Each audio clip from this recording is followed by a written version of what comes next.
Pinalayas ng sariling anak ang nag-iisang inang nagpalaki sa kanya para lamang sa palakpak ng mga mayayaman. Habang nagpapakasasa sa marangyang kasal ang mag-asawa, nakalugmok sa malamig na aspalto ang inang nagdugo para sa kanya. Wala siyang upuan dito. Isa lamang siyang baliw na dating katulong, pandidiriding sigaw ni Enzo. Ngunit hindi nila alam ang babaeng itinapon nila ay ang bilyonaryang CEO ng Salazar Global. Tapos na ang pagiging sunod-sunuran. Handa na ba silang tikman ang bagsik ng reynang tinapakan nila? Amoy lupa ang matandang yan, Enzo. Sino ba siya at bakit siya nakapasok sa VIP section ng kasal natin? Nakakahiya sa mga board of directors ni Daddy. Baka isipin nila nagpapakain tayo ng pulubi rito. Hayaan mo na, babe. Isa lang siyang baliw na dating katulong namin. Wala siyang upuan dito. Ipapatapon ko na siya sa mga gwardiya bago pa tayo sirain ang amoy niya sa harap ng media. Sa kabilang dako ng makapal na pintuan ng Grand Ballroom, nakatayo si Imelda. Sa kanyang nanginginig na mga kamay, ay mahigpit niyang yakap ang isang barong Tagalog na yari sa pinungpin niya.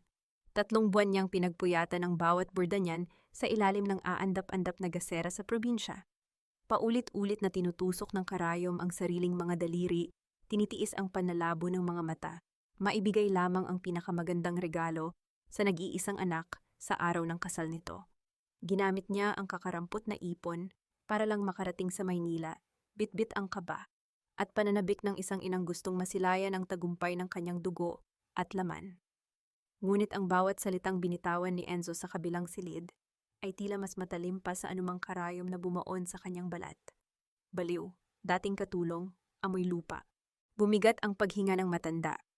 Tila may nakabikig na yelo sa kanyang lalamunan na hindi niya malunok at hindi rin niya maisuka. Bago pa man siya makahakbang paatras.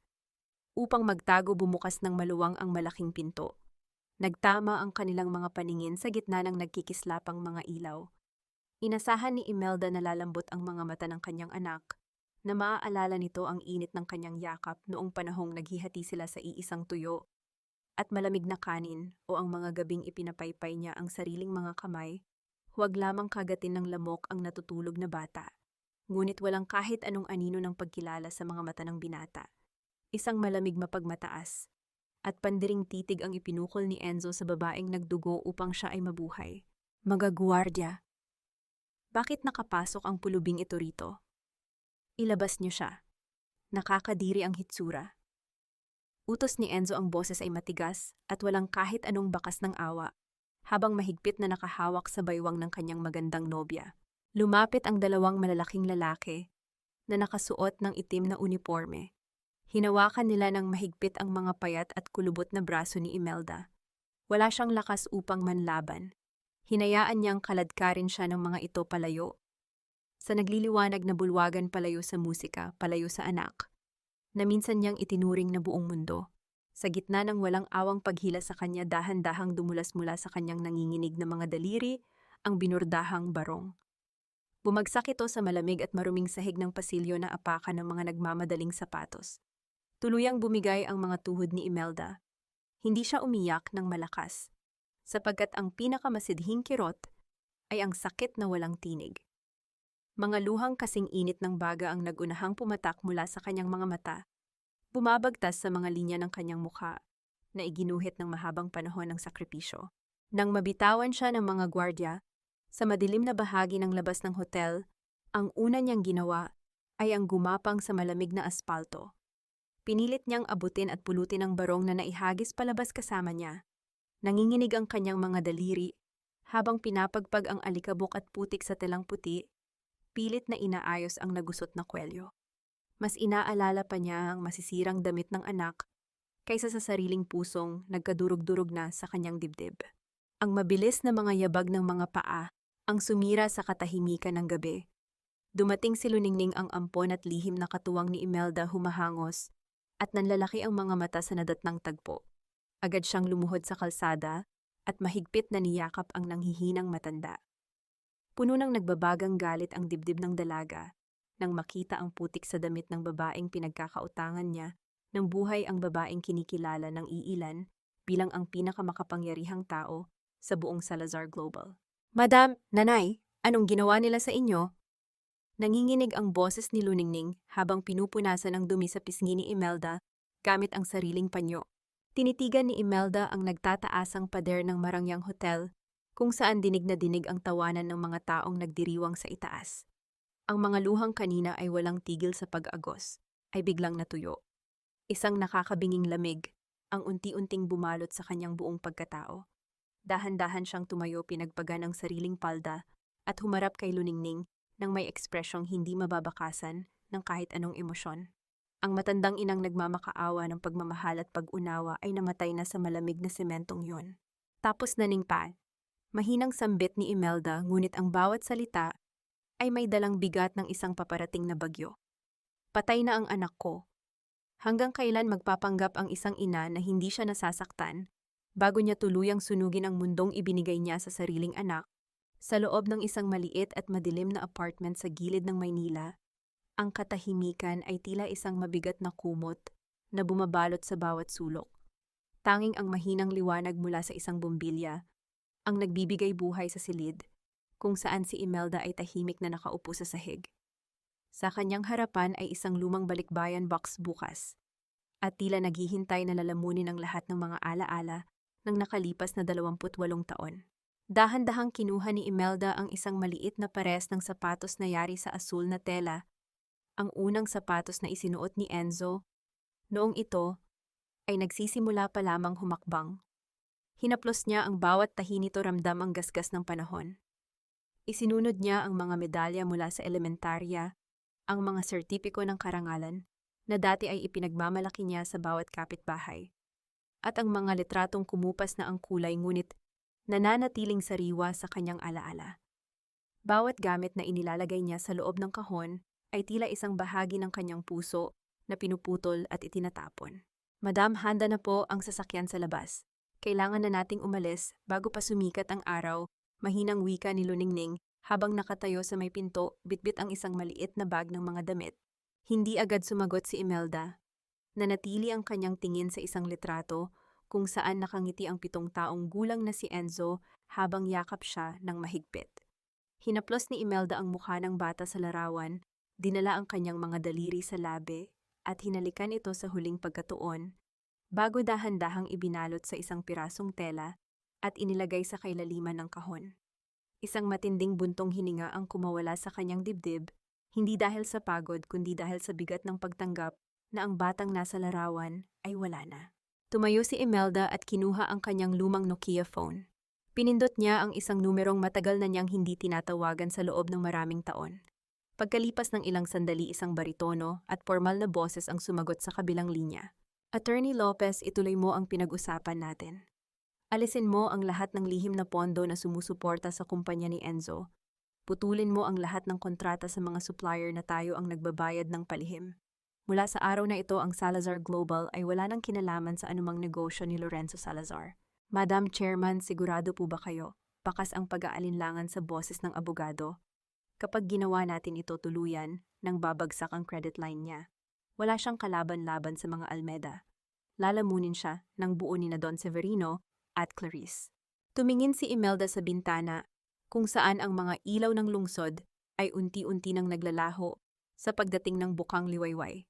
Ang kanyang mga mata ay tila naging kasing tigas ng diamante. Hayaan mo siyang kainin ng mga halimaw na pinili niya, attorney. Pinili niyang maging bahagi ng kanilang mundo, kaya hayaan nating turuan siya ng mundong iyon kung paano mabuhay ng walang ina. Habang nangyayari ito sa marangyang penthouse ng mga Almeda, ang tawanan ni na Don Severino at Clarice ay umaalingaw-ngaw sa gitna ng selebrasyon. Hawak ni Don Severino ang isang itim na folder na may titulong Project Batangas. Ang kanyang mga mata ay naniningkit sa kasakiman habang tinitingnan ang mga dokumento ng kumpanya ni Enzo. Daddy, sigurado ka bang wala nang magagawa si Enzo kapag kinuha natin ang mga shares niya? Tanong ni Clarice habang tinitingnan ang kanyang bagong singsing na diamante. Wala siyang magagawa, anak. Akala ng batang iyon ay napakagaling niya, pero hindi niya alam na ang kumpanya niya ay nakatayo lamang sa buhangin. Isang maling galaw lang natin sa atin na ang lahat. At dahil wala siyang pamilyang maasahan, kundi tayo wala siyang ibang pagpipilian, kundi ang sumunod sa atin habang buhay. Sagot ni Don Severino na may mapait na ngiti. Sa kabilang silid nakaupo si Enzo, sa gilid ng kama suot pa rin ang kanyang mamahaling tuxedo. May kaunting kaba sa kanyang dibdib na hindi niya maipaliwanag. Tiningnan niya ang kanyang telepono naghihintay ng kahit anong mensahe mula sa kanyang ina, ngunit nanatiling madilim ang screen nito. Binaliwala niya ang pakiramdam at muling uminom ng mamahaling wine. Iniisip na ang lahat ng kanyang nararamdaman ay pagod lamang mula sa kasal. Hindi niya alam na sa bawat segundong lumilipas ang bawat pader na nagpoprotekta sa kanya ay unti-unti nang ginigiba ng mismong taong tinaboy niya sa labas ng pintuan. Bumalik ang eksena sa apartment kung saan isinasara na ni Imelda ang pintuan sa huling pagkakataon. Walang lumingon, walang nagpaalam. Bit-bit ang kanyang maliit na bayong at ang katapatan ni Luningning, humakbang siya patungo sa naghihintay na sasakyan. "Madam, handa na po ba kayong bumalik sa Batangas?" tanong ni Ning habang binubuksan ang pinto ng sasakyan. Tumango si Imelda, ang kanyang tingin ay nakatuon sa malayo lampas sa mga matatayog na gusali ng Maynila. "Doon tayo sa kung saan totoo ang mga tao, Ning. Doon tayo sa kung saan ang pagmamahal ay hindi binabayaran ng posisyon o salapi." Ngunit bago pa man tuluyang umandar ang sasakyan, tumunog ang telepono ni Attorney Lopez sa kabilang bahagi ng lungsod.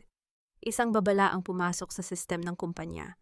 Ang Project Batangas ni Don Severino ay hindi lamang isang simpleng resort project. Ito ay isang deklarasyon ng digmaan sa lupain na kinalakihan ni Imelda. Makaligtas kaya si Enzo sa bagsik ng mga Almeda ngayong wala na ang anino ng kanyang ina na nagbabantay sa kanya mula sa dilim? At ano ang gagawin ni Imelda kapag nalaman niyang ang lupang kanyang uuwian ay ang susunod na target ng kasakiman ng pamilyang sumira sa kanyang anak? "Hindi ko akalain na ganito kalamig ang aircon sa opisina ni Daddy Enzo. Bagay na bagay sa iyo ang bago mong upuan. Mukha kang isang tunay na executive." Masayang wika ni Clarice habang nakasandal sa pintuan ng malawak na opisina sa Almeda Tower. Ngunit sa likod ng kanyang matatamis na ngiti ay may bahid ng panunuya na hindi agad napansin ni Enzo. Inilibot ni Enzo ang kanyang paningin sa paligid. Maganda ang silid puno ng mamahaling kagamitan at tanaw ang buong skyline na ng Makati, ngunit may kulang. Inasahan niya na ang plakang nakapatong sa kanyang mesa ay may nakasulat na Vice President for Operations, tulad ng ipinangako ni Don Severino noong gabi ng kasal. Sa halip, ang nakasulat doon sa makintab na ginto ay Special Consultant. Special Consultant Clarice, akala ko ba ay hahawakan ko na ang operasyon ng kumpanya? Bakit parang pansamantala lang ang posisyon na ito? Tanong ni Enzo. Ang boses ay may bahid ng pag-aalinlangan. Lumapit si Clarice at dahan-dahang hinaplos ang balikat ng kanyang asawa. Ang kanyang boses ay naging malambing, ngunit ang bawat salita ay tila isang malambot na tali na dahan-dahang sumasakal sa leeg ni Enzo. "Love, masyado ka kasing nagmamadali. Sabi ni Daddy, kailangan mo munang mag-adjust. Masyadong malaki ang pondo ng Almeda Group para ipaubaya agad sa'yo. At isa pa, kailangan muna nating ayusin ang mga utang at gusot sa sarili mong kumpanya. Hayaan mo na si Daddy ang humawak ng mga mabibigat na desisyon. Mag-relax ka lang, okay? Ang mahalaga, magkasama tayo." Sa kabilang bahagi ng lungsod, malayo sa mga matatayog na gusali at malamig na opisina, ang sikat ng araw ay nagsisimulang tumama sa luntiang bukirin ng Laguna, habang ang bus na sinasakyan ni na Imelda at Ning ay patuloy na bumabaybay sa kahabaan ng kalsada. Nakadungaw si Imelda sa bintana, pinapanood ang paglipas ng mga puno at mga bahay kubo. Sa bawat kilometrong inilalayo niya sa Maynila, nararamdaman niya ang unti-unting paggaan ng kanyang dibdib. Dahan-dahang binuksan ni Imelda ang bintana ng bus. Sinalubong ng kanyang mukha ang sariwang simoy ng hangin na may amoy ng basang lupa at mga dahon. Isang kakaibang pakiramdam ang dumaloy sa kanyang pagkatao, isang uri ng kalayaan na matagal na niyang kinalimutan para lamang sa kapakanan ng kanyang anak. Ang mga luhang namuo sa kanyang mga mata ay hindi na dahil sa sakit, kundi dahil sa ginhawang dulot ng pag-uwi sa kanyang pinagmulan. Ang hangin ang tanging nagpahid sa natitira niyang pighati, tila ba binubura nito ang bakas ng bawat sampal na tinanggap niya sa lungsod. "Nanay, malapit na tayo sa kanto ng bayan.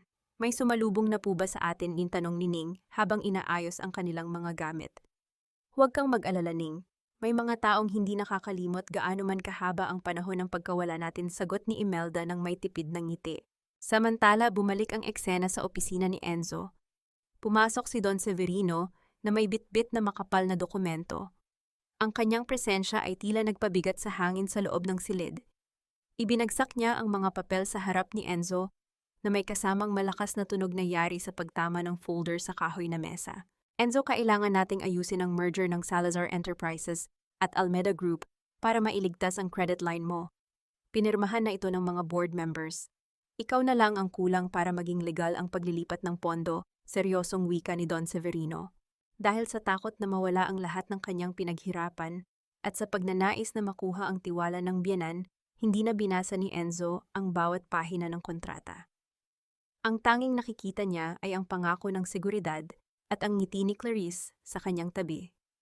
Kinuha niya ang mamahaling fountain pen at dahan-dahang idiniin ang dulo nito sa papel. Sa sandaling iyon, ang itim na tinta ay dahan-dahang kumalat sa puting papel, tila isang lason na unti-unting kumakalat sa kanyang kapalaran. Hindi alam ni Enzo na sa bawat kurba ng kanyang pirma, ibinibigay na niya ang 70% ng kanyang pag-aari at karapatan sa pangalan ni Clarice. Ibinigay na niya ang kanyang kaluluwa sa pamilyang walang ibang hangad kundi ang gamitin siya. Eksaktong pagbaba ni na Imelda sa istasyon ng bus sa Batangas, isang matandang mangingisda na may sunog na balat at tapat na mga mata ang nakatayo malapit sa isang lumang jeep. Ang kanyang mukha ay nababalutan ng gulat at saya nang makita ang matandang babae. Tinanggal niya ang kanyang kupas na sombrero at yumuko ng bahagya. Madam Imelda, totoo nga po ang balita. Nagbalik na kayo? Wika ng lalaki, ang boses ay puno ng paggalang na hindi kailanman naramdaman ni Imelda sa Maynila. Ngumiti si Imelda, isang tunay na ngiting nagmumula sa kanyang kaluluwa. Ngunit bago pa man sila makasakay sa jeep, napansin ni Ning ang isang itim na SUV na nakaparada sa di kalayuan. Ang mga bintana nito ay madilim at tila may nagmamasid sa kanila mula sa loob. Anong lihim ang dala ng mangingisdang sumalubong sa kanila? At sino ang nasa loob ng misteryosong sasakyang nakasunod sa kanilang pagdating sa probinsya? Ang bawat hampas ng alon sa dalampasigan ay tila isang banayad na oyayi na gumigising sa diwa ni Imelda. Hindi na ang nakabubulahaw na busina ng mga sasakyan o ang malamig na tunog ng mga digital na relo ang nagdidikta ng kanyang umaga. Sa halip, ang malamyos na pag-awit ng mga ibon sa itaas ng punong mangga at ang amoy ng sariwang dagat ang nagpapahayag na ang mundo ay muling nagsimula. Sa loob ng kanyang maliit na bahay kubo, na nakatayo sa isang maburol na bahagi ng Batangas, dahan-dahang iminulat ni Imelda ang kanyang mga mata. Ang sahig na yari sa kawayan ay nagbibigay ng kakaibang lamig sa kanyang balat, isang uri ng ginhawa na hindi kayang ibigay ng kahit anong mamahaling hotel sa Maynila. Dito sa payapang sulok na ito, hindi siya ang bilyonaryang si Madam Imelda na kailangang magsuot ng maskara ng kapangyarihan. Siya lamang si Lola Mel. Lola Mel, magandang umaga po. Nagdala po ako ng sariwang pandesal at itlog. Ang masiglang boses ni Aling Rosa, ang kanyang kapitbahay na tindera sa palengke, ay narinig mula sa ibaba ng hagdan. Ang tunog ng mga yabag sa tuyong dahon ay nagpapahiwatig ng pagdating ng isang kaibigan. Sumunod ang malalim at baritono na boses ni Kapitan, ang pinuno ng baryo. Hayaan mo na muna siyang magpahinga, Rosa. Siguradong napagod ang ating balikbayan sa layo ng biyahe. Napangiti si Imelda habang dahan-dahang bumabangon. Ang init ng pagtanggap ng mga tao sa kanya ay tila isang mainit na tsaa na nagpapatunaw sa yelo ng kalungkutan sa kanyang puso. Walang nagtatanong kung gaano kalaki ang kanyang pera o kung anong posisyon ang hawak niya. Para sa kanila, siya ang matandang kaibigan na bumalik sa kanyang tahanan. Sa labas, sa ilalim ng malawak na langit, nagsimula ng maghanda si Ning ng kanilang tanghalian. Ang tunog ng tuyong kahoy na dahan-dahang kinakain ng apoy sa loob ng kalan ay lumilikha ng isang ritmo ng kapayapaan. Ang usok na may amoy ng panggatong ay humahalo sa simoy ng dagat. Nanay, halika na po. Nagluto ako ng sinigang sa sampalok. Ang mga isdang ito ay kararating lang mula sa bangka ni Mang Tomas. Tawag ni Ning, ang kanyang mga mata ay nagniningning sa tuwa. Naupo si Imelda sa isang bangkito, pinapanood ang pag-usok ng palayok. Ang bawat galaw ni Ning ay puno ng pag-aalaga, isang bagay na matagal nang ipinagkait sa kanya ng sariling anak. Kinuha ni Ning ang isang malaking sandok, kumuha ng kaunting sabaw, at dahan-dahang inihipan ito bago inilapit sa labi ng matanda. Tikman niyo po, nanay. Tama na ba ang asim? Habang dahan-dahang sumisimsim si Imelda sa mainit na sabaw, isang biglang emosyon ang humagip sa kanyang lalamunan. Ang lasa ng sampalok, ang init ng sabaw, At ang mapagmahal na kamay ni Ning, na nakasuporta sa sandok, ay nagpabagsak sa kanyang mga depensa. Isang luha ang dahan-dahang gumulong mula sa kanyang mata at pumatak sa ibabaw ng sabaw. Nanay, bakit po masama ba ang lasa? Nag-aalalang tanong ni Ning. Umiling si Imelda pilit nang ngumingiti sa gitna ng kanyang pagluha. Hindi, Ning, ngayon ko lang naramdaman na may nag-aalaga sa akin nang walang hinihinging kapalit. Napakasarap, anak. Napakasarap sa pakiramdam na hindi ka na kailangang magmakaawa para sa isang sandok ng pagmamahal. Niyakap ng mahigpit ni Ning ang matanda. At sa sandaling iyon, ang bahay kubong iyon ay naging mas marangya kaysa sa anumang palasyo sa mundo. Ang kanilang tawanan ay muling umalingaw-ngaw, binabalot ang bawat sulok ng hardin ng pag-asa. Ngunit sa kabilang bayan, malayo sa tawanan ng dalawa, isang itim na SUV na may madidilim na bintana ang dahan-dahang tumigil sa tapat ng opisina ng munisipyo. Ang sasakyang ito ay tila isang banyagang anino na hindi kabilang sa kapayapaan ng Batangas. Isang lalaking nakasuot ng mamahaling barong ang bumababitbit ang mga blueprint na may tatak ng Almeda Corporation. Ang kanyang mga mata ay nakatitig sa dalampasigan kung saan matatagpuan ang lupain ni Imelda, tila isang buwayang naghihintay ng tamang oras para umatake. Habang nagliligpit ng pinagkainan, binuksan ni Ning ang isang lumang radyo na nakapatong sa ibabaw ng mesa para makinig ng balita. Ang tunog ng static ay dahan-dahang napalitan ng boses ng isang announcer na tila nagmamadali. Sa iba pang balita, ang Salazar Enterprises, ang kumpanyang pinamumunuan ng batang negosyanteng si Lorenzo Salazar, ay nakakaranas ngayon ng matinding pagbagsak sa stock market. Ito ay matapos ang sunod-sunod na kahina-hinalang transaksyon at paglilipat ng pondo na iniuugnay sa Almeda Corporation. Ayon sa mga eksperto, posibleng harapin ng kumpanya ang bangkarota sa loob ng ilang linggo kung hindi ito maagapan. Nabitawan ni Imelda ang basong hawak niya. Ang tubig ay dahan-dahang kumalat sa sahig, tila isang babala ng paparating na unos. Bagamat pilit niyang pinatigas ang kanyang puso, ang balitang iyon ay tila isang malakas na kulog na yumanig sa kanyang katahimikan. Nanay pa, si Enzo, tibulong ni Ning, ang kanyang muka ay puno ng pagkabahala. Tinitigan ni Imelda ang lumang radyo. Ang kapayapaang kabubuo pa lamang niya ay biglang nanganib. Ang kanyang anak ay unti-unti nang lalamunin ng mga taong pinili niyang paglingkuran, at ang lupang uuwian niya ay kasama na sa mga planong sisirain ng kasakiman ng pamilya Almeda. Magagawa kaya ni Imelda na manatiling tahimik habang naririnig ang unti-unting pagbagsak ng kanyang anak? O ito na ang hudyat para muling magpakita ang tunay na reyna ng Salazar Global? Ang bawat hakbang ni Enzo sa loob ng malawak na mansyon ng mga Almeda ay mabigat at puno ng takot. Hawak ang mga papeles na nagpapatunay ng unti-unting pagkaubos ng pondo ng kanyang kumpanya. Pumasok siya sa silid kung saan nakaupo si Clarice sa harap ng isang malaking salamin. Ang kanyang asawa ay abala sa pagpapahid ng mamahaling kolorete, tila walang pakialam sa gumuho niyang mundo. Clarice, ano ang ibig sabihin nito? Nanginginig ang boses ni Enzo habang inilalapag ang mga financial report sa harapan ng babae. Kinukuha ni Daddy ang lahat ng assets ng Salazar Enterprises.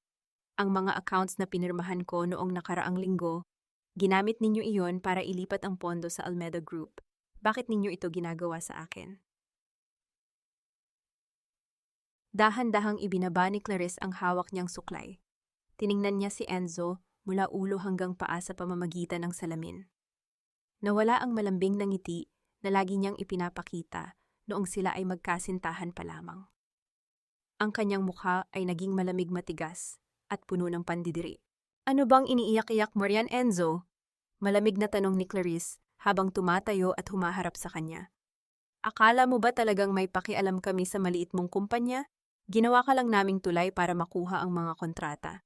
At ngayon na nasa amin na ang lahat, bakit ka pa nagrereklamo? Asawa mo ako, Clarice, pamilya tayo. Sigaw ni Enzo, ang mga mata ay namumula sa galit at pagkalito.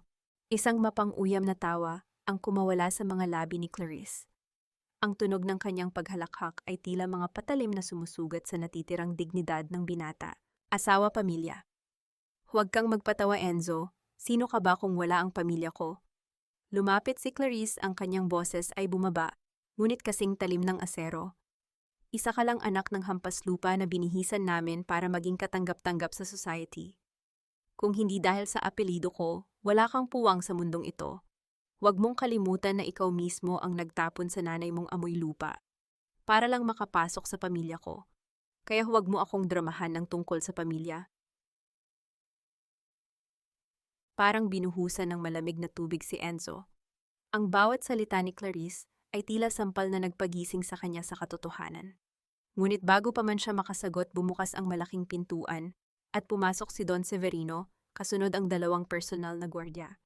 Ang matandang lalaki ay may hawak na tablet, kung saan nakabukas ang isang confidential financial application. May problema ba rito, Clarice? Tanong ni Don Severino, habang hindi inaalis ang tingin kay Enzo. Daddy, nagrereklamo ang lalaking ito. Ginugulo niya ang paghahanda ko para sa charity gala, maingaral na sumbong ni Clarice. Lumapit si Don Severino kay Enzo. Ang kanyang presensya ay nagdala ng matinding takot sa binata. Lorenzo, marami pa kaming utang na kailangang bayaran gamit ang kumpanya mo. Kung gusto mong manatili sa pamamahay na ito at hindi bumalik sa pagiging pulubi sa kalye, matuto kang lumugar.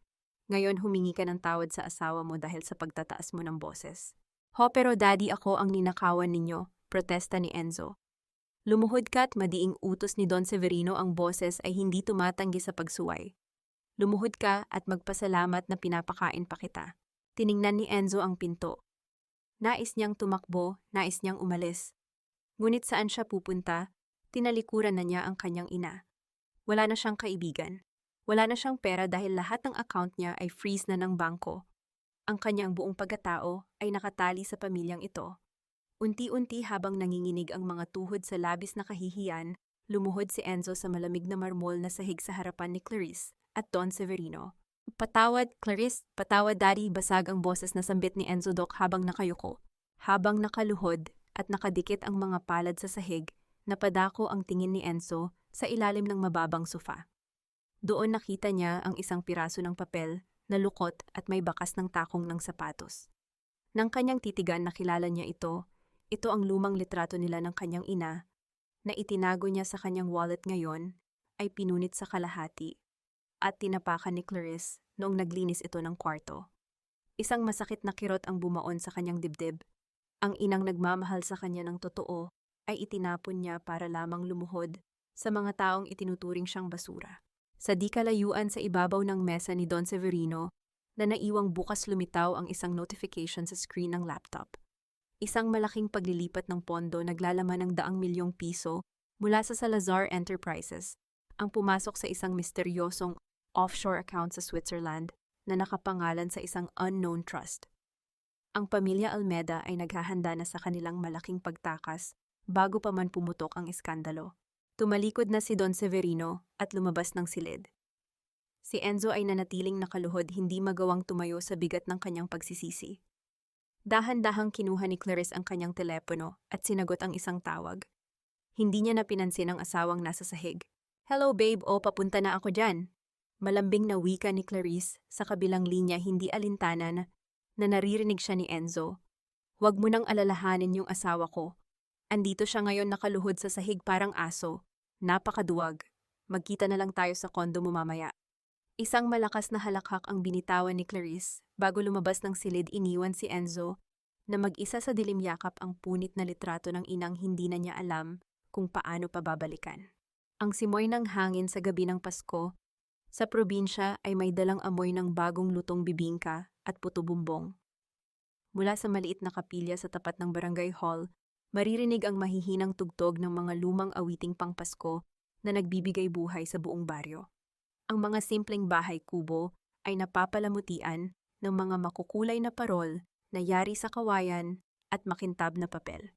Sa ilalim ng malawak na langit na puno ng bituin, ang hapagkainan sa tapat ng bahay ni Imelda ay napapaligiran ng kanyang mga kapitbahay. Nagluto si Imelda ng simpleng pansit at naghanda ng mga prutas para sa lahat. Walang mamahaling wine, walang kumikinang na mga kristal na baso, ngunit ang bawat sulok ng lugar ay puno ng tunay na halakhak at kwentuhan. Masayang namahagi si Imelda ng maliliit na regalong binalot niya, kasama sining mga simpleng bimpo at gawang kamay na pitaka para sa mga bata at matatanda sa baryo. "Maraming salamat Lola Mel, napakasaya ng Pasko namin ngayon. Dahil nandito ka," masayang wika ni Aling Rosa habang yakap ang isang tumpok ng mga prutas. Ngumiti si Imelda na ramdaman ang isang uri ng init na matagal nang nawala sa kanya. Sa tabi niya si Ning ay masayang nakikipag-asaran sa mga kabataan, nagdadala ng buhay at pag-asa sa kanyang gabi. Ngunit sa kabilang dako ng gabi sa gitna ng isang marangyang subdivision sa Maynila, ang katahimikan sa loob ng mansyon ng mga Almeda ay kasing lamig ng semento sa sementeryo.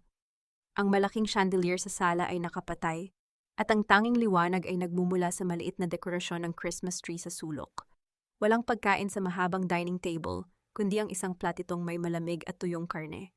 Walang mga katulong dahil binigyan sila ng day off, at wala rin si Clarice dahil dumalo ito sa isang high society party kasama ang kanyang mga kaibigan at ang kanyang lihim na kasintahan.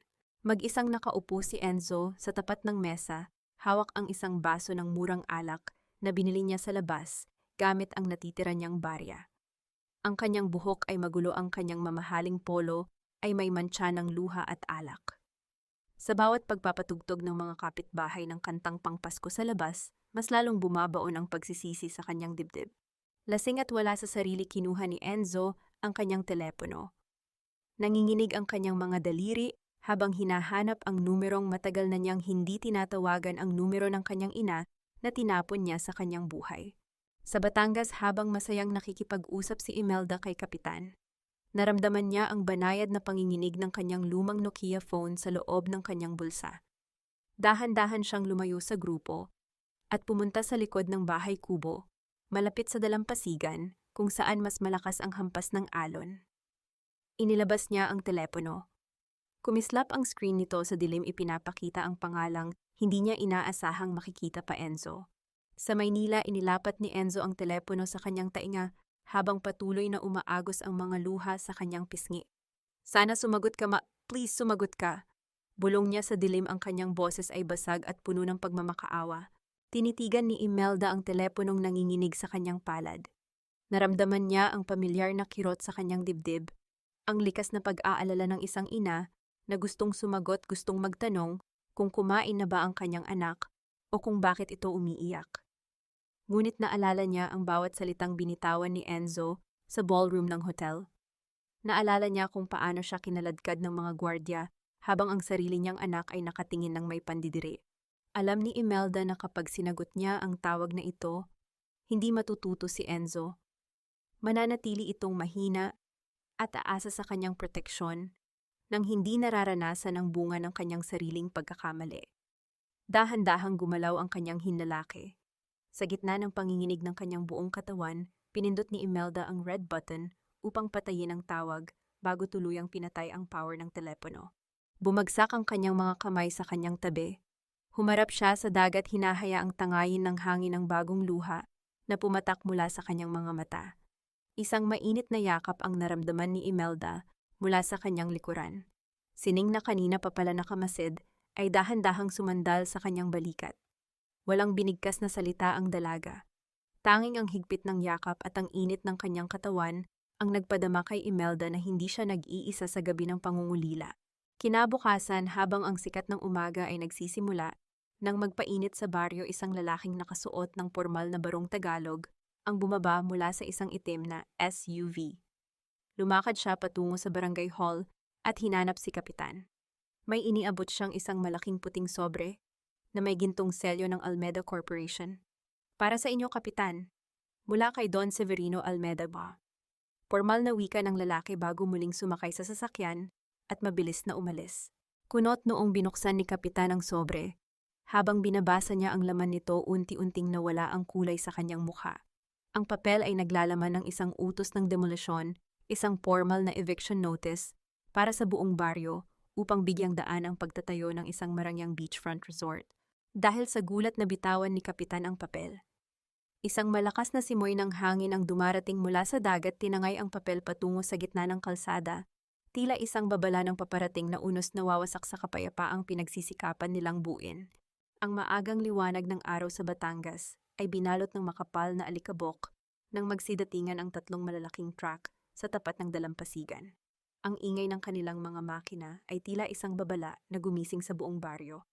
Bumaba mula sa mga sasakyan ang may 10 lalaki na may matitigas na mukha, hawak ang mga pamalo at mga bakal na kagamitan.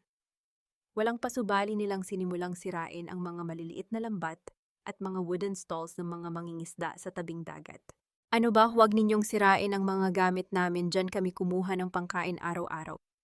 Sigaw ni Aling Rosa habang pilit na humaharang sa harap ng kanyang maliit na lamesa ng mga pinatuyong isda. Isang malaking lalaki na nakasuot ng kupas na pulang sando ang lumapit kay Aling Rosa. Walang pakundangan niya itong tinulak ng malakas. Bumagsak ang matandang babae sa buhangin at sumayad ang kanyang siko sa matatalim na bato na lumikha ng isang mahabang gasgas na nagdulot ng pagdurugo. Dahan-dahang bumukas ang pinto ng bahay kubo ni Imelda. Lumabas ang matandang babae na may suot na simpleng duster, ngunit ang kanyang mga mata ay hindi kakikitaan ng kahit anong takot. Isang malamig at nagbabagang galit ang sumilay sa kanyang mga mata habang pinagmamasdan ng kaguluhan. Lumakad siya ng dahan-dahan, ngunit may awtoridad patungo kay Aling Rosa. Tinulungan itong bumangon sa tulong ni Ning.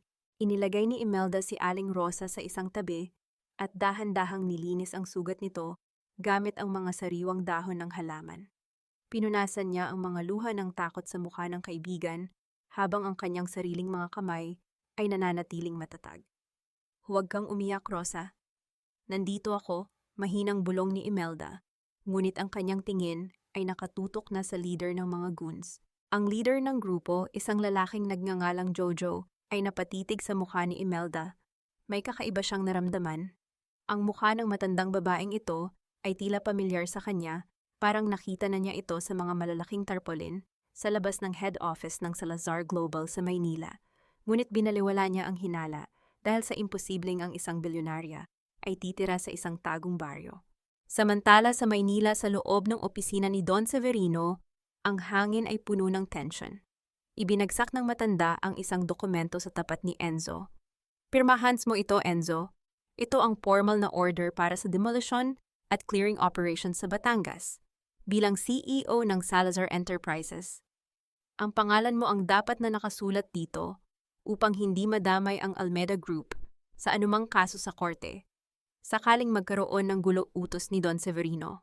Tiningnan ni Enzo ang dokumento.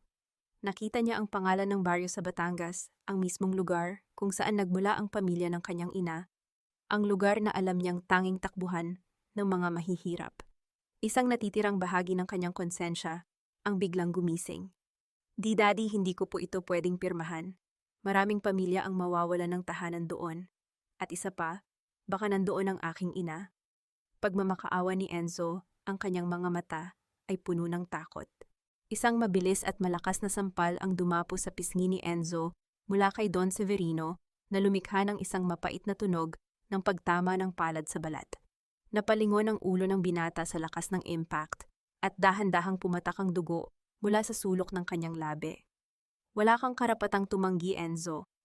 Nakalimutan mo na ba kung sino ang nagpakain sa iyo noong tinalikuran ka ng kumpanya mo?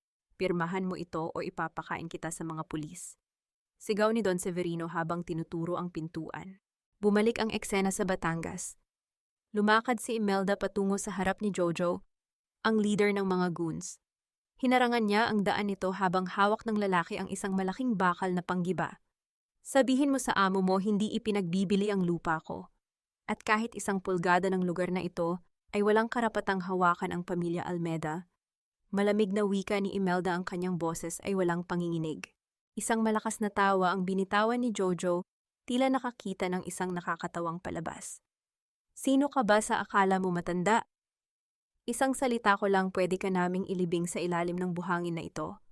Ibinaba ni Jojo ang kanyang kamay sa kanyang baywang at dahan-dahang kinalabit ang bakal ng kanyang baril na nakatago sa ilalim ng kanyang damit, handang takutin ang matandang babae na walang kalaban-laban sa kanyang paningin.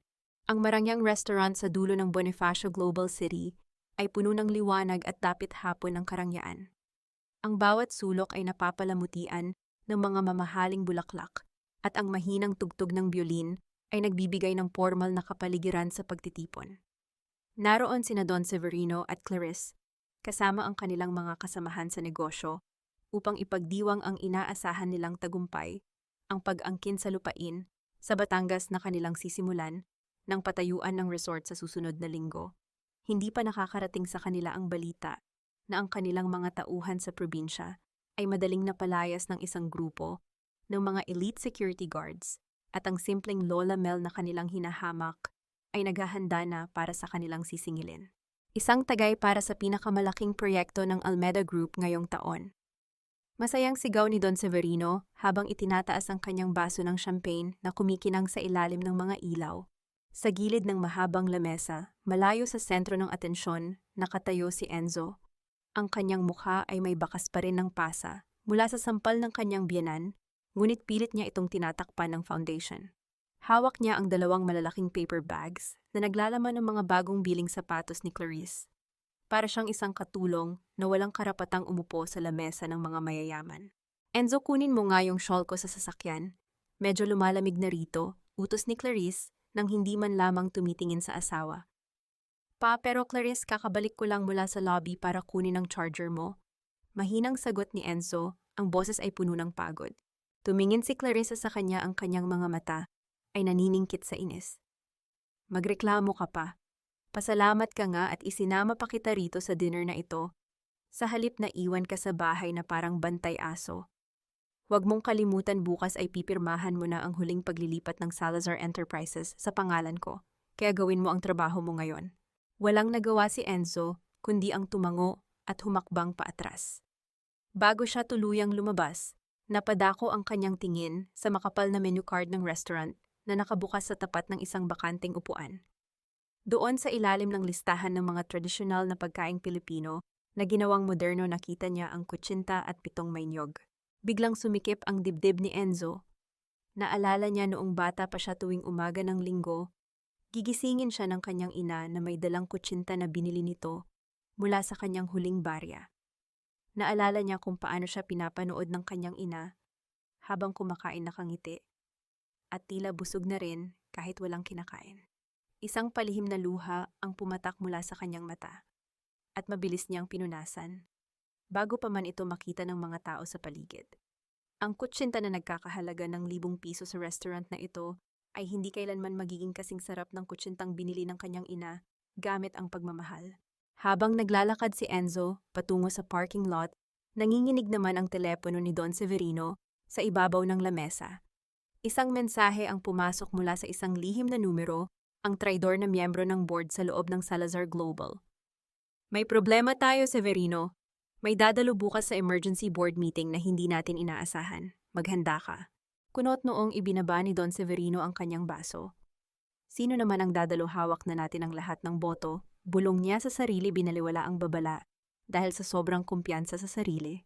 Sa sandaling iyon, sa itaas ng helipad ng Salazar Global HQ sa Maynila, ang malalim na ugong ng propeller ng helicopter ay nagpapakilos sa malamig na hangin ng gabi. Dahan-dahang lumapag ang sasakyan, bumukas ang pinto, at unang bumaba si Ning na nakasuot ng isang formal na kulay abong suit. Ang kanyang mukha ay seryoso at walang takot. Sumunod na humakbang palabas si Imelda Salazar. Wala na ang simpleng duster na may amoy ng dagat at usok ng panggatong. Ngayon suot niya ang isang eleganteng itim na terno. Nagawa sa mamahaling sutla, ang kanyang buhok ay maayos na nakapusod at ang kanyang mga mata ay nagpapakita ng isang kapangyarihang matagal nang natutulog. Ang bawat hakbang niya sa ibabaw ng helipad ay may kasamang bigat ng isang reynang nagbabalik upang bawiin ang kanyang kaharian. Lumakad sila patungo sa elevator at dahan-dahang bumaba patungo sa executive floor.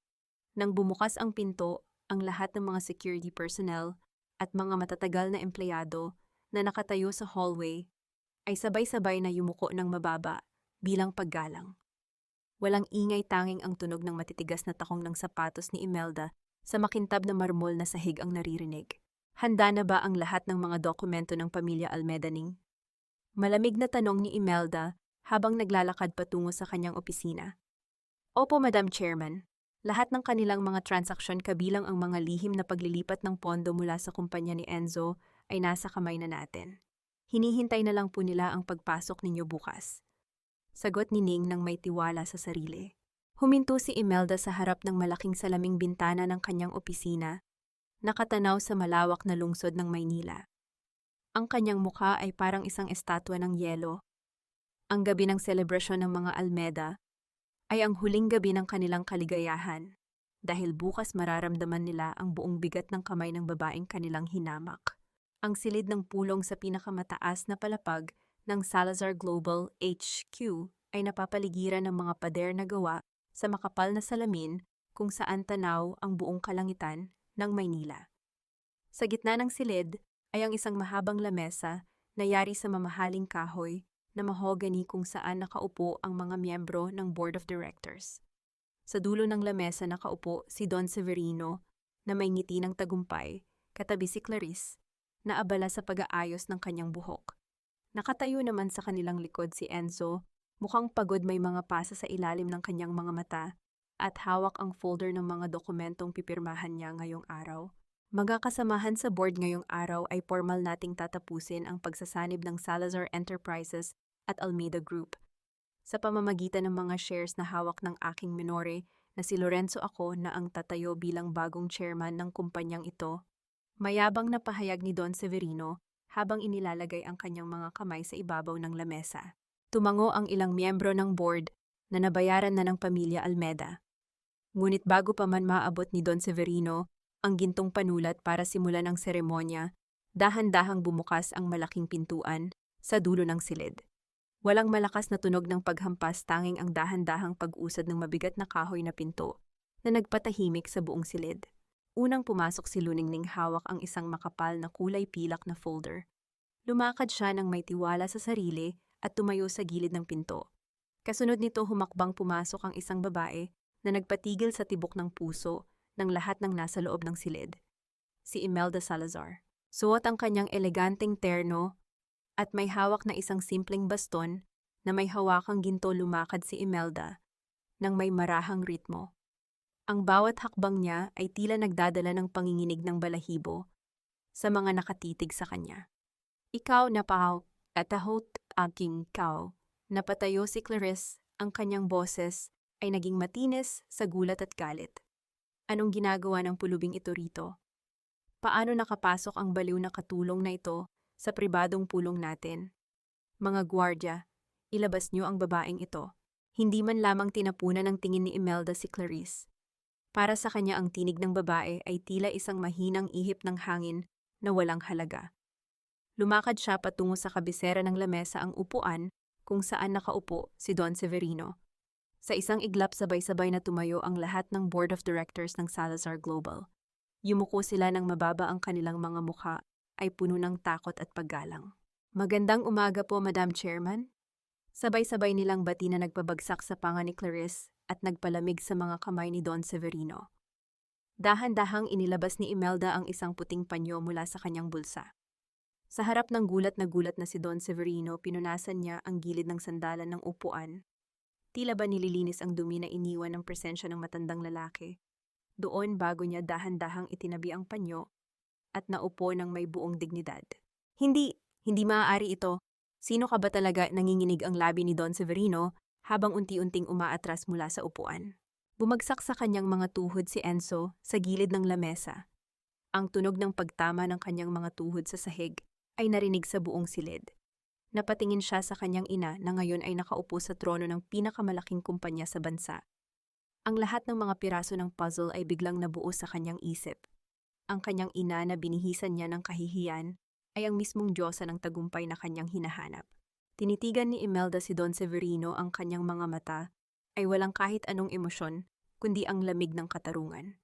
Umalis ka sa upuan ko, Severino, dahil ngayong araw hindi lang ang upuang ito ang bibilhin ko, kundi kukunin ko rin ang lahat ng ninakaw mo mula sa kumpanya ko at sa buhay ng anak ko. Ibinagsak ni Luningning ang makapal na kulay pilak na folder sa ibabaw ng lamesa.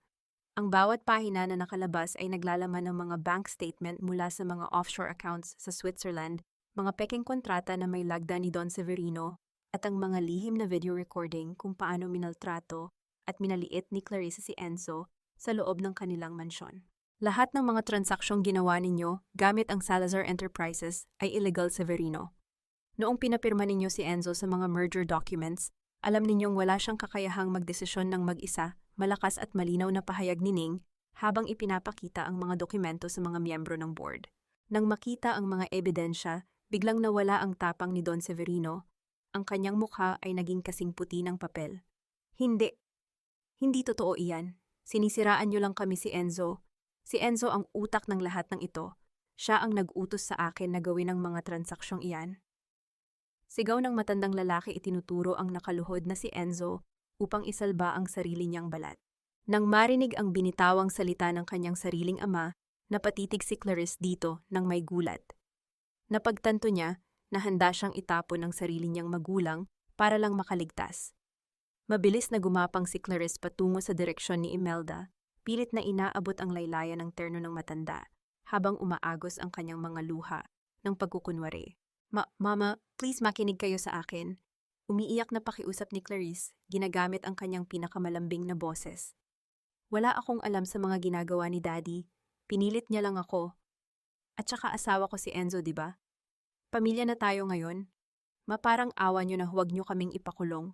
Malamig na tiningnan ni Imelda ang kamay ni Clarice na nakahawak sa kanyang sapatos. Walang kahit anong awa sa kanyang mga mata.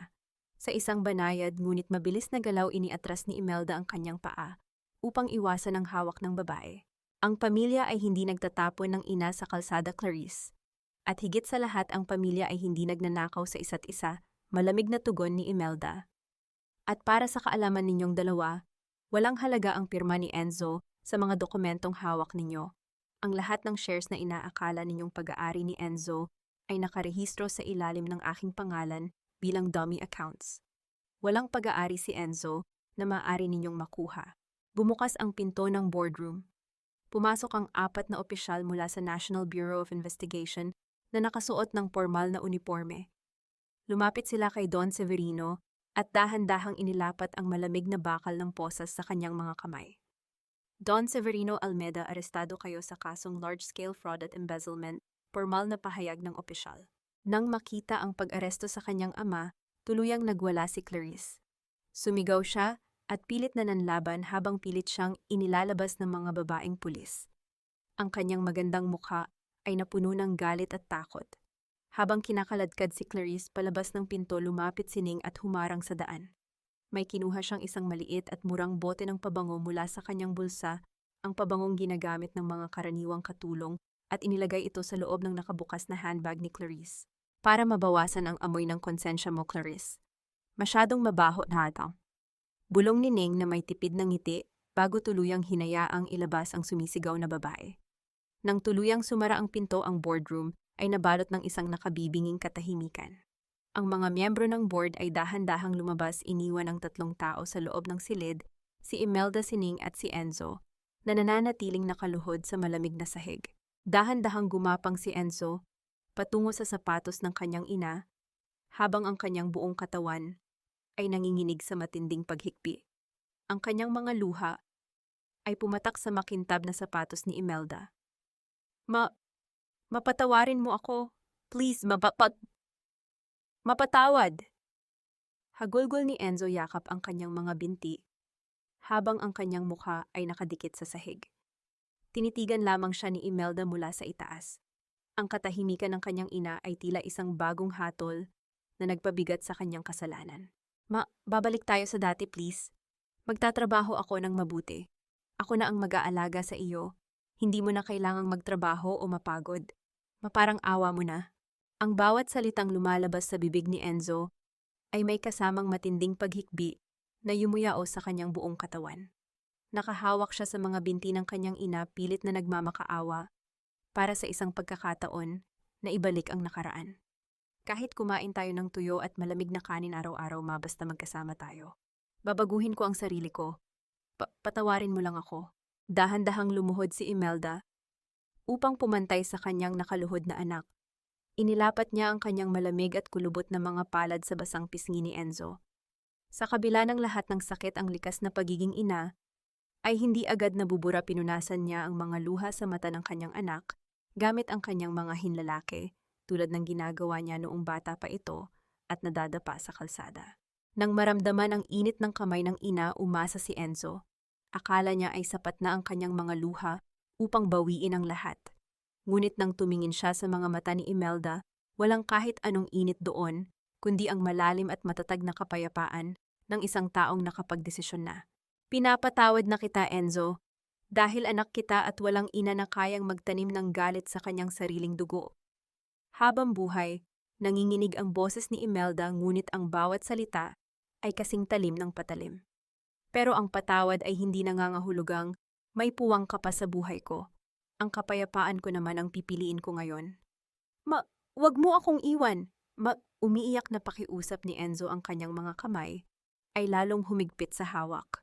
Dahan-dahang tinanggal ni Imelda ang mga kamay ng anak mula sa kanyang binti. Kinuha niya ang isang simpleng brown envelope mula sa kanyang bulsa at inilagay ito sa harap ng binata. Ang upuan ko sa kasal mo ay ang upuan ko rin sa buhay mo, Enzo. Ipinagkait mo iyon sa akin dahil ikinahiya mo ang aking pagiging mahirap. Ngayon ibinibigay ko sa iyo ang sobrang yan. May laman iyang isang tiket ng bus papuntang probinsya at 500 piso. Magsimula ka sa wala tulad ng ginawa ko noong pinalalaki kita. Diyan mo matututunan kung gaano kabigat ang bawat butil ng bigas na itinapon mo para lang sa karangyaan ng iba. Please, wag. Tumayo si Imelda at dahan-dahang tumalikod. Sa kabila ng kanyang matatag na tindig ang bawat hakbang niya palayo, ay may kasamang tahimik na luha na pumatak mula sa kanyang mga mata. Pilit na gumapang si Enzo patungo sa direksyon ng kanyang ina, ibinuka ang kanyang mga kamay upang hawakan ang laylayan ng terno nito para pigilan ang pag-alis. Ngunit bago pa man niya ito maabot lumapit si Ning at dahan-dahang humarang sa kanyang harapan. Hinawakan ni Ning ang nanginginig na kamay ni Enzo at dahan-dahang ibinalik ito sa sahig. Hayaan mo na siyang magpahinga, Enzo. Masyadong mahaba ang panahon na ibinigay niya sa iyo upang maging mabuting tao, ngunit binaliwala mo. Oras na para maging mag-isa ka naman, mahinang bulong ni Ning bago sumunod sa paghakbang ni Imelda. Bumukas ang pinto ng boardroom at sinalubong si Imelda ng maliwanag na sikat ng araw na nagmumula sa malaking bintana sa hallway. Ang liwanag ay tila isang mainit na yakap na nagpapalaya sa kanya mula sa kadiliman ng kanyang nakaraan. Lumakad siya ng diretso, hindi na lumingon muli habang ang tunog ng paghikbi ng kanyang nag-iisang anak ay dahan-dahang nawawala sa likod ng sumasarang pinto. Ang malaking bulwagan ng Salazar Global ay napupuno ng maraming reporter, mga camera at nagtataas ang mga mikropono. Ang mabilis na pagkurap ng mga puting ilaw mula sa mga camera ng media ay tila isang dagat ng mga bituin na sumasabay sa bawat paghinga ng mga tao sa loob ng silid. Sa gitna ng entablado nakaupo si Imelda Salazar sa likod ng isang formal na lamesa. Ang kanyang tindig ay matatag at ang kanyang mukha ay nagpapakita ng kapanatagan ng isang pinuno na nakaligtas sa isang malakas na bagyo. Mga kasama sa media at sa buong sambayanang Pilipino. Simula ni Imelda ang kanyang boses ay malinaw at umalingaw-ngaw sa buong silid. Ang Salazar Global ay nakaranas ng matinding pagsubok dahil sa kasakiman ng ilang tao. Ngunit ngayong araw formal kong inihahayag na ang kumpanya ay ganap ng nakabangon at handa ng magpatuloy sa paglilingkod sa ating mga mamamayan. Nagsimula ang bulungan sa kapulungan, naghihintay sa susunod niyang sasabihin. Ngunit ang pinakamalaking sorpresa ay hindi ang tungkol sa mga stock o pondo ng kumpanya. Dahan-dahang tumayo si Imelda at lumingon sa gilid ng entablado, ngunit hindi ko na ito pamumunuan mag-isa. Sa aking tabi ay ang isang taong nagpakita ng tunay na katapatan, pagmamahal at sakripisyo noong mga panahong tinalikuran ako ng lahat.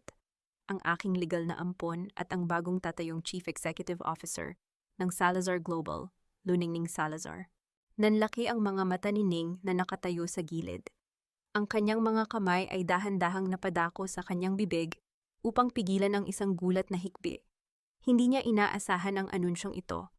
Para sa kanya ang magsilbi kay Imelda ay sapat na, ngunit ang tawagin siyang anak at tagapagmana sa harap ng buong bansa ay isang bagay na hindi niya kailanman pinangarap.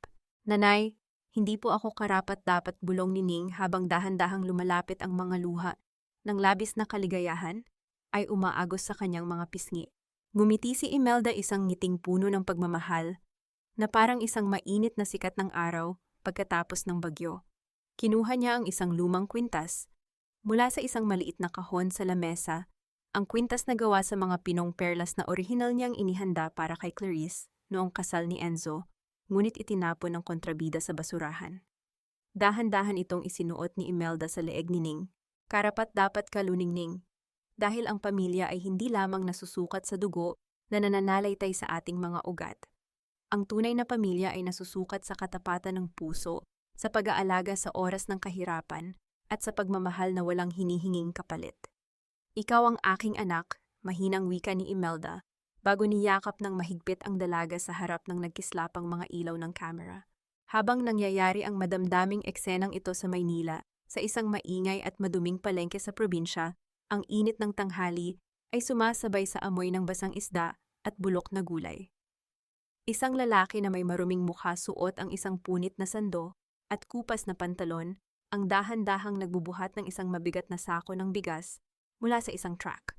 Ang kanyang mga balikat ay may mga sugat dahil sa kalyo at ang kanyang mga kamay ay magagaspang na. Si Enzo. Ibinaba ni Enzo ang sako ng bigas sa harap ng isang tindahan. Habang pinapahid ang pawis sa kanyang noo gamit ang braso, napadako ang kanyang tingin sa isang lumang telebisyon na nakasabit sa itaas ng isang maliit na karinderya. Ang tunog ng static ay dahan-dahang napalitan ng live broadcast ng press conference ni Imelda. Napatitig si Enzo sa screen. Nakita niya ang kanyang ina, masigla marangal, at nakangiti habang yakap sining. Nakita niya ang kwintas ng perlas na isinuot nito sa bagong CEO. Isang matinding kirot ang bumaon sa kanyang puso kasing talim ng isang kidlat sa gitna ng tag-araw. Tumingin si Enzo sa kanyang sariling refleksyon sa madilim na salamin ng lumang telebisyon. Nakita niya ang isang taong madumi pagod at walang kahit ano isang kabaligtaran ng kanyang dating marangyang buhay. Ang tagumpay na nakikita niya sa screen ay ang tagumpay na dapat ay sa kanya kung hindi lamang niya itinapon ang kanyang sariling ina para sa pansamantalang karangyaan. Dahan-dahang binuhat muli ni Enzo ang susunod na sako ng bigas. Habang naglalakad siya sa ilalim ng matinding sikat ng araw, ang kanyang mga luha ay sumabay sa agos ng kanyang pawis, tinatanggap ang hatol ng tadhana sa kanyang sariling kamalian. Ang silid na gawa sa malamig na semento at matatayog na bakal na rehas ay nababalutan ng madilim na anino ng gabi. Sa loob ng maliit na selda sa kulungan ng lungsod, nakaupo sa sahig si Don Severino. Wala na ang kanyang mamahaling suit, wala na ang kanyang gintong relo, at wala na ang kanyang kapangyarihan. Lahat ng kanyang pag-aari ay kinumpiska ng gobyerno upang bayaran ang kanyang mga bilyong utang at kaso ng pangungurakot. Ang kanyang mga mata ay nakatitig sa kisame, walang kasama, walang pamilya, at iniwan ng lahat ng kanyang mga kaibigan na dati ay sumasamba sa kanyang yaman. Sa isang masikip at mainit na showroom ng mga sasakyan sa Maynila, nakatayo si Clarice. Suot ang isang simpleng uniforme na may mantsa ng pawis, pilit siyang ngumingiti sa harap ng isang mayaman at maingay na pamilya na naghahanap ng sasakyan. Miss Paki, punasan naman itong gilid ng pinto. Ang dumi, baka magasgasan ng kamay ng anak ko, maingay na utos ng ginang na may dalang mamahaling handbag bago diring-diring tiningnan ang uniforme ni Clarice. At saka pakibilisan naman. Amoy pawis ka na nakakahilo. Napatitig si Clarice sa sahig habang nanginginig ang kanyang mga kamay sa paghawak sa basahan.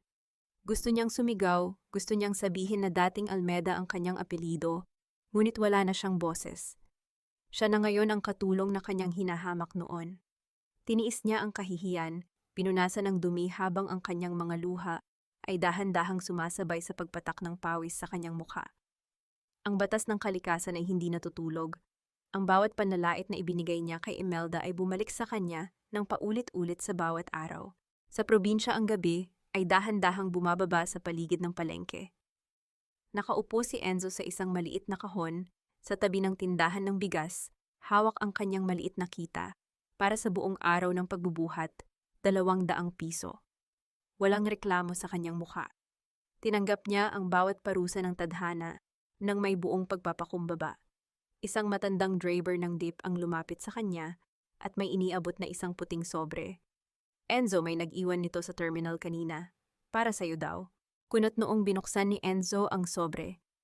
Walang nakasulat na pangalan o return address. Ngunit nang ilabas niya ang papel sa loob, nanlaki ang kanyang mga mata nang makilala ang pamilyar na sulat kamay. Ito ang orihinal na recipe ng paborito niyang sinigang na isda na may mga tala kung paano iluluto ang sampalok upang makuha ang tamang asim. Sa dulo ng papel may bakas ng amoy ng sariwang dagat at sampalok ang amoy ng kanyang ina. Niyakap ni Enzo ang papel sa kanyang dibdib habang ang kanyang buong katawan ay nanginginig sa matinding pag-iyak. Kumain siya ng kanyang simpleng tuyo at kanin, hinahayaang ang bawat patak ng kanyang luha ay humalo sa pagkain, habang dinarama ang huling bakas ng pagmamahal ng inang hindi na niya mayayakap muli. Hindi na. Samantala sa tahimik na dalampasigan ng Batangas, ang sikat ng lumulubog na araw ay nagbibigay ng kulay rosas at gintong liwanag sa buong karagatan. Nakaupo si Imelda sa isang pirasong kahoy, pinapanood ang bawat banayad na paghampas ng alon sa kanyang mga paa. Ang hangin ay malamig at puno ng kapayapaan.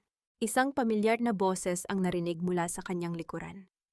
Si Ricardo ang mabait at biyudong mangingisda na palaging tumutulong sa kanila ni Ning ay dahan-dahang lumapit hawak ang isang baso ng sariwang buko juice. Mel, lumalalim na ang gabi. Baka sipunin ka rito, malambing na wika ni Ricardo. Habang dahan-dahang umuupo sa kanyang tabi, may sapat na distansya, ngunit may dalang init ng pag-aalaga. Ngumiti si Imelda at tinanggap ang baso. Salamat Ricardo, napakaganda ng sunset ngayon, di ba? Oo, napakaganda. Sagot ni Ricardo, ngunit ang kanyang tingin ay nanatili sa mukha ni Imelda puno ng paggalang at lihim na paghanga sa tatag ng matandang babae. At mas maganda ang bawat hapon kapag kasama ka. Isang banayad na pamumula ang sumilay sa mga kulubot na pisngi ni Imelda. Ang pag-ibig sa dapit hapon ng kanyang buhay ay hindi na kailangang maging maingay o marangya. Tanging ang pagkakaroon ng isang tapat na kasama na handang makinig sa kanyang mga kwento at magbigay ng init sa malamig na gabi ay sapat na upang punan ang bawat sugat ng kanyang nakaraan. Ang bakuran ng bahay kubo ni Imelda ay puno ng liwanag mula sa mga maliliit na bumbilya na nakasabit sa mga puno. May amoy ng inihaw na isda, bagong lutong kanin at sariwang niyog sa hangin. Ang buong baryo ay nagtitipon upang ipagdiwang ang opisyal na pagkansela ng proyekto ng demolisyon ng mga Almeda. Ngayon ang lupain ay ligtas na at ang bawat mangingisda ay may katiyakan na sa kanilang kinabukasan. Nakasuot si Imelda ng isang simpleng duster, masayang nakikipagkwentuhan sa mga matatandang babae sa baryo. Wala nang bakas ng bigat ng Salazar Global sa kanyang mga balikat dahil opisyal na niyang ibinigay ang lahat ng pamumuno kay Ning na ngayon ay gumagawa ng mahusay na trabaho sa Maynila. Bumalik siya sa pagiging Lola Mel, ang matandang babaeng may malambot na puso at tapat na ngiti. Dahan-dahang lumapit si Ricardo. Mula sa likod ng mga puno, may hawak na isang sariwang bulaklak ng kampupot. Iniabot niya ito kay Imelda, na may kasamang mahiyain ngunit tapat ng ngiti. Para sa pinakamagandang babae sa gabing ito, masayang wika ni Ricardo, ang kanyang boses ay may dalang init. Tinanggap ni Imelda ang bulaklak at dinala ito sa kanyang ilong upang amuyin ang bango nito. Salamat Ricardo, palagi mo akong pinapangiti. Dahan-dahang ipinatong ni Ricardo ang kanyang malaking palad sa ibabaw ng kamay ni Imelda na nakahawak sa bulaklak. Walang pagmamadali, walang mali siya, tanging ang tahimik na pangako ng pagsasama sa dapit hapon ng kanilang buhay. Sabay nilang pinanood ang paglipas ng mga huling sinag ng araw sa abot tanaw. Bago matapos ang gabi, lumapit si Ning kay Imelda at may iniabot na isang maliit lukot na piraso ng papel. Nanay, may nag-iwan po nito sa terminal ng bus kanina para sa inyo. Mula po kay Enzo. Binuksan ni Imelda ang papel sa ilalim ng liwanag ng bumbilya. Nabasa niya ang maikling mensahe ng kanyang anak. Nakabili na ako ng sarili kong kaldero ngayon mula sa sarili kong pawis. Natuto na ako, Ma. Salamat sa lahat ng sakripisyo mo. Patawad at sana ay maging masaya ka. Isang banayad na ngiti ang sumilay sa mga labi ni Imelda. Lumapit siya sa maliit na kalan na may nagniningas na panggatong sa gilid ng bakuran. Dahan-dahan niyang inilagay ang papel sa ibabaw ng maliit na apoy, pinapanood kung paano dahan-dahang kinakain ng apoy ang bawat titik ng sulat hanggang sa maging abo ito at tangayin ng hangin patungo sa dagat. Ginawa niya ito hindi dahil sa galit kundi dahil sa pagpapalaya. Pinakawalan na niya ang lahat ng sakit, ang lahat ng obligasyon at ang lahat ng pighati. Pareho na silang malaya ng kanyang anak na magsimula ng bagong buhay. Nanay, tawag ni Ning habang hawak ang kanyang smartphone, tumatakbo patungo sa kanila. Tingnan mo ito. Gusto kong turuan ka kung paano gumamit nitong TikTok. Sabi ng mga empleyado sa opisina, dapat daw mag-video tayo habang nagluluto ka ng sinigang para sa bago nating trend. Natawa ng malakas si Imelda, isang tunay at masayang halakhak na nagmula sa kanyang kaluluwa na matagal nang hindi naririnig ng mga tao sa paligid. Naku Ning, sa tanda kong ito, mag-video pa ako sa internet, baka sabihin ng mga tao ay nababaliw na ang dating chairman. Masayang sagot ni Imelda habang nakikipag-asaran sa kanyang anak-anakan. Ang tunog ng kanilang tawanan ay humalo sa tunog ng mga alon at sa musika ng gabi nagpapahayag sa buong mundo na ang sugat ng kahapon ay ganap ng naghilom at ang bukas ay puno ng walang katapusang pag-asa. Sa isang maliit at tahimik na barangay sa Laguna, habang dahan-dahang sumisikat ang banayad na sikat ng araw, isang lalaki, ang abalang nagwawalis sa tapat ng isang maliit na tindahan ng mga gulay. Ang kanyang mga kilos ay banayad, walang pagmamadali, at ang kanyang mukha ay may bakas ng kapayapaan na matagal nang nawala sa kanya. Si Enzo. Wala na siyang marangyang kotse o mamahaling kasuotan, ngunit ang kanyang mga mata ay malinis at may dangal na muli. Pagkatapos maglinis, pumasok siya sa kanyang maliit ngunit maayos na silid. Sa ibabaw ng kanyang lamesa, malapit sa kalan, kung saan nakasalang ang kanyang simpleng agahan, ay nakatayo ang isang maliit na frame. Sa loob nito ay ang recipe ng sinigang na isinulat ng kanyang ina, ang kanyang pinakamalaking kayamanan. Hindi man sila magkasama ng kanyang ina sa iisang bubong, alam ni Enzo sa kanyang puso na pinatawad na siya nito. Ang bawat sako ng bigas na kanyang binuhat at ang bawat barya na kanyang pinagpaguran ng may katapatan ay ang kanyang paraan ng pagbabayad sa kanyang utang na loob. Paminsan-minsan nakakatanggap siya ng mga hindi kilalang tulong sa kanyang maliit na negosyo, mga bagong kagamitan o karagdagang pondo na ipinapadala ni Ning sa ilalim ng tahimik na basbas ni Imelda. Hindi na sila kailangang magkita dahil sapat na ang malaman na pareho na silang nakatayo sa sarili nilang mga paa ng may dangal. Samantala sa dalampasigan ng Batangas, ang hanging amoy dagat ay banayad na humahaplos sa mukha ni Imelda habang dahan-dahan siyang naglalakad sa tabing dagat. Ang bawat hakbang ng kanyang mga paa sa malambot na buhangin ay tila nag-iiwan ng mga bakas ng isang mahabang paglalakbay na natapos na ng may tagumpay. Hawak niya ang kamay ni Ricardo na ang bawat pisil ay nagbibigay sa kanya ng katiyakan na sa dapit hapon ng kanyang buhay, hindi na siya muling mag-iisa sa gitna ng lamig ng gabi. Nahanap na ni Imelda ang tunay na kapayapaan. Ang kanyang puso ay hindi na nakatali sa bigat ng nakaraan o sa guilt ng pagiging isang ina. Natutunan niyang ang pagmamahal sa sarili ay hindi nangangahulugang pagtalikod sa anak, kundi ang pagbibigay ng pagkakataon sa parehong panig na magbago at matuto sa sariling mga paa. Tumingin si Imelda sa malawak na karagatan kung saan ang langit at dagat ay nagtatagpo sa isang linya ng gintong liwanag. Isang banayad na bulong ang kumawala sa kanyang mga labi na tila isang mensahe para sa lahat ng mga inang patuloy na nagpapakasakit sa dilim. Ang pagiging ina ay hindi isang hatol ng habambuhay na pagdurusa o pagpapakamatay para lamang mabuhay ang ating mga anak. Ang tunay na pagmamahal ay hindi isang tanikala na nagtatali sa atin sa kahihiyan at sakripisyong walang katapusan. Minsan ang pinakadakilang pagpapakita ng pag-ibig ay ang dahan-dahang pagbibitiw ng hawak upang sa kanilang pagkadapa ay matutunan nilang tumitig sa langit at tumayo ng may sariling dangal. Doon lamang natin makakamtan ang tunay na kapayapaan, ang kapayapaang nagmumula sa pagpapalaya. Niyakap ni Ricardo si Imelda mula sa gilid at sabay nilang hinarap ang dumarating na gabi nang may ngiti ng walang katapusang pag-asa at paggaling.